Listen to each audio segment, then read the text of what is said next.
Why does my Amazon order keep saying payment revision needed? Now, if you have ordered something on Amazon, but whenever you're on the orders tab, it says payment revision needed. All it means is that you need to update or change your payment method on an order because the original one was declined, either due to incorrect details, insufficient funds, or a problem with your card issuer. Essentially, all it is saying is bottom line is you need to revise your payment information to proceed with the purchase. Now, what we can try to do to solve this issue is try to change the default payment method within our Amazon account. Come to the account icon, which looks like this from the bottom of the menu.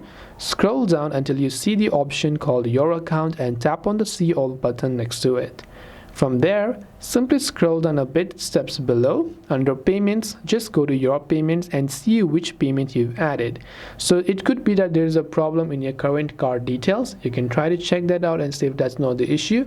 Once you've revised it, then you can go back to your orders tab again, and hopefully you should be able to revise your payment again and just try to go ahead and then basically confirm the order.